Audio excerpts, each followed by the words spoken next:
كان مشاهر كيسوا $100 كان هو $10,000 شهادة هي أقونتها كلا سريسيس ورمتي أو يشرتي ما مركا أي يسوق هاي دول تكتم ببرورن شرت أو هن كمال بهاي ذاتك قلبه والنوع بيدك كمال أو هن كمال واي برارته أنه نقول له وحيا أمبودي بكيش بها بيمول بالله الروضة بإسلام كأنه قيبس كذا وباسكرية ذاتك قال ده صو إسلامية أما هو صو إسلامي بقى إسلامي هذا لقوا صور وين سي دين توجع العذاب هذا قال له وادي قارك وحا وحلا بحين يبلا سيجل لقى له هاي وين لتشعلاده قال كأي دين تيس وحن مشان كلا هذا كان يصدق دقالة هذا بدن ببحيان sababta loo bixinayaa waxa weeyaan diinta qalloocana kristanka in dadka la jeclaysiiyo amoodin in bilaash wax lagu bixinayo siyaasaddaas ka dambaysa marka dadkeenu inay isticlaadaan aad bay muhiim u tahay sadaqada faa'iidooyinkeeda waxa kamida maalinta qiyaamaha ee kulaylkuba aad u badan yahay laga digay waa wax la harsado maalinka meel walba isku qaraxday meel walba way dhalaashay qoraxdiina waa la soo dhaweeyay caladii ilaahayna way siraadatay waxyaabaha la harsanayay ka mid tahay sadaqadu sab'atun yudhilluhum Allahu fi dhilli yawma la dhilla illa dhilluhu wa hakamidaha min bayna haula'i rajulun tasaddaqa bi sadaqatin fa akhfaha hatta la ta'lama shimaluhu ma tunfiqu yaminu dadku ilaahay harkiisa maalinta uu hareynaya marka har kale la waayo dalaayad kale aanay jirin waa qof sadaqadiisii bixiyo qariye صدقة فإذا كذا وحكمت إلهي حسابتك فضودية تدخل هاي فسوف يحاسب حسابا يسيرا حسابت الله فضودين يا وحكمت موفقين ميزان كعسر يسايو مد ميزان لا يرى آخرة لتاجية ونضع الموازين القسط ليوم القيامة مالك القيامة إلهي ميزان عادلان رجع حيوان كاب وحين هي ميزان كأفك صوك على صدقة كمده dadka sadaqada bixiya waxa u fudud inay si sahlan u maraan jidka siraada lagu kufo ee lagu kadeedmo sadaqada faa'iidooyinkeeda waxa kamida in uu ilaahay subhanahu wa ta'ala darajooyinka qofka dalacsiiyo darajooyin baa dadku islaaf dadka adduunkan aynu ku noolay madaxda ah waxyaabaha ay ku kala mudayn waa darajooyinka maal qabeenku waxyaabaha uu ku kala dheeraad leeyahay waa haynta dadka macrifada leh waxay ku kala dheeraad leeyihiin waa digriga iyo shahaadooyinka haystaan qofkan meel oo ka shaqeynaya kana meel sare kan mushaharkiisu waa $100 kana waa $10,000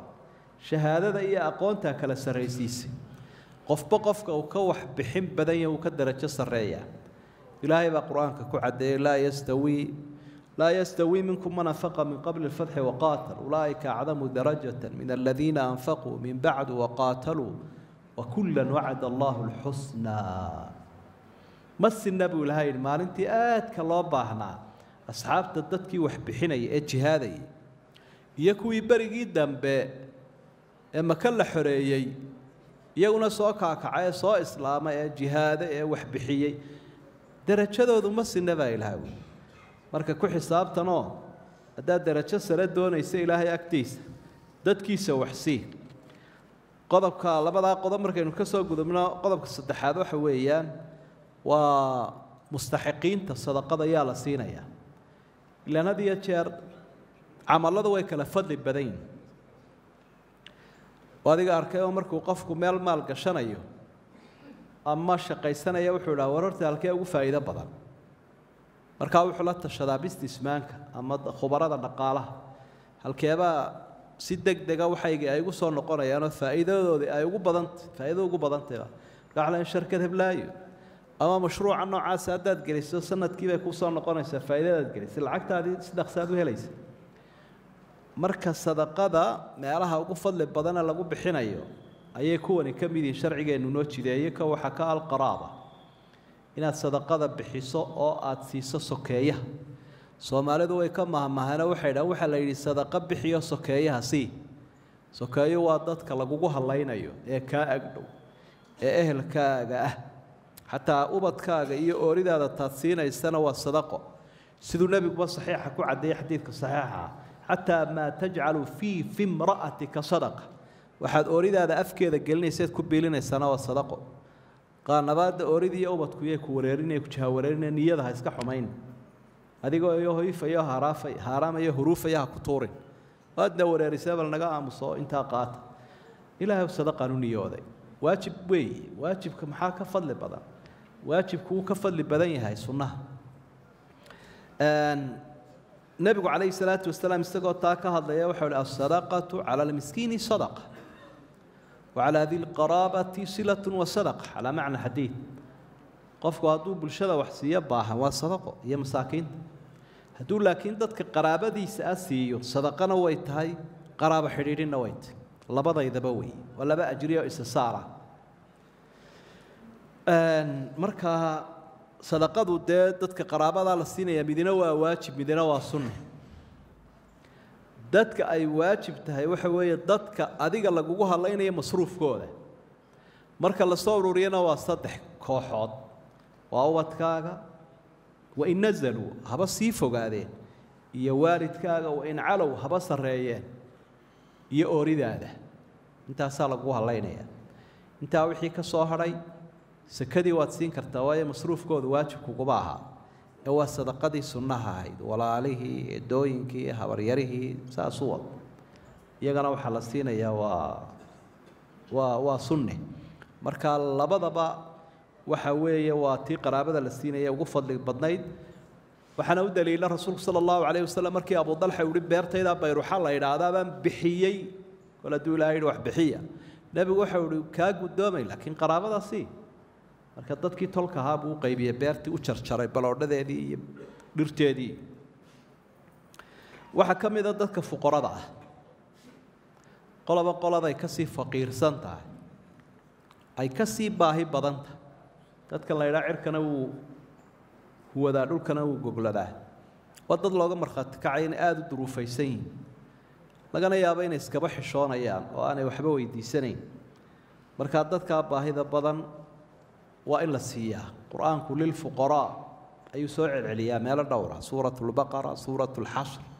lilfuqaraa'i aladiina ukhrijuu min diyaarihim waamwaalihim yabtaquuna fadla min allahi waridwaana sadaqadu ilaahay ka soo hadlayo ayaa la siinaya lilfuqaraa kuwa baahan faqiirna waxaa la yidhaahdaa qofka aan waxbaba hayn wixii u baahnaa maanta iyo caawa wax uu karsado cunaba ma hayo isagiiyo ehelkiisu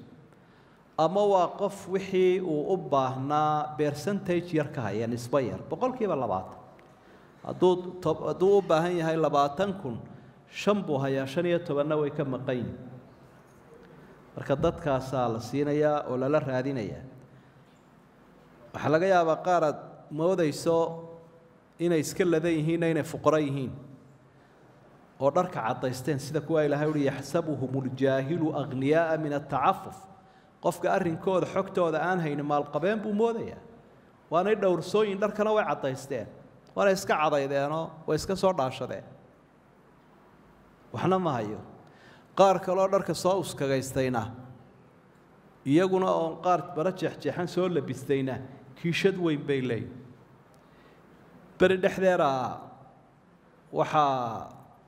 reer Masar la sheegayo dee tiifiyada iyo laga sii daynaya ruux dumara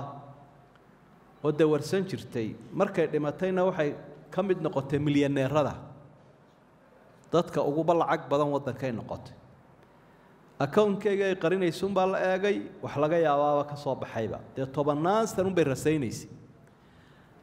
account-kii waxa la arkay lacag aad u badan oo tujaarta waaweynuna haysataa inay habarta u taalo nin waliba oo islaanta yaqaanay bacadlayaashii suuqii wuxuu oran jiray waryaareen war ma tii oo jirtay marka ay isa soo kaaya dul taagtuun bay barooran jirtay oo hin ku maal bahay dadka qolaba waa nooc bay dadka ku maalaan oo hin ku maal way baroorataa nin waliba wuxuu hayaa buu dhiibaa kiish bay habeen walba la carrawdaa nabigu calayhi salaatu wasalaam markuu taa ka hadlaya waxa uu lahaa laysa almiskiin alladii tarudduhu alluqmatu walluqmataan miskiin lama yidhaahdo qofka wuxuun lagu daldalayo ee wax la siinayo laakiin miskiin waxa la yidhaahdaa qof aan waxba haysan dadkuna ku baraarugaynin marka dadka fuqarada ah in la raadsado weeye dadku qaybi garaacashay leeyihiin innaga dadka wax bixinaya qaybina garasho ninka hebel garaacashu leeyahay baa le garaacasho ilaa aad wax weydiiso waxba kuma siinayo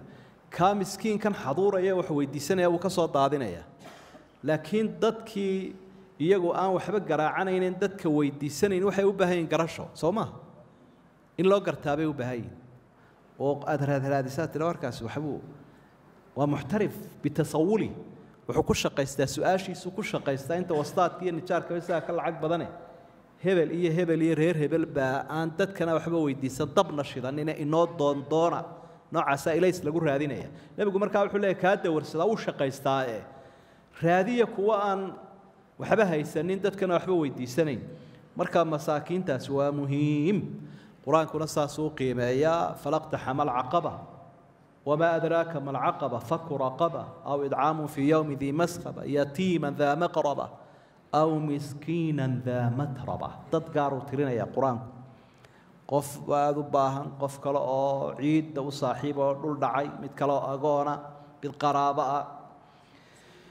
وحكم إذا ذاتك صدقة يكفل لبدنت المهاجرون والمشردون ذاتك بركة عياش الله يرعاه أما بالك لك صوب بركة وحبها يسنين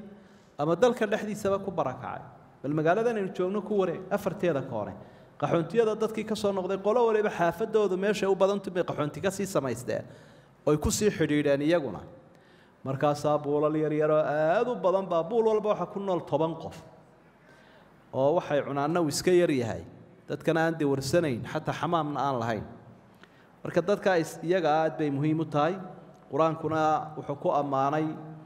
غير مدينة إني قليها سوق حمك كسوق حيسود ويانا وحسيات والذين تبوأوا الدار والإيمان من قبلهم يحبون من هاجر إليهم ولا يجدون في صدورهم حاجة مما أوتوا ويؤثرون على أنفسهم ولو كان بهم خصاصة ومن يوق شح نفسه فأولئك هم المفلحون وهم بليو يا أمان إلهي وأماني dadka wixii ay hayeen u quuraya walaalahoodii soo barakacay ilaahay daraadii u soo barakacay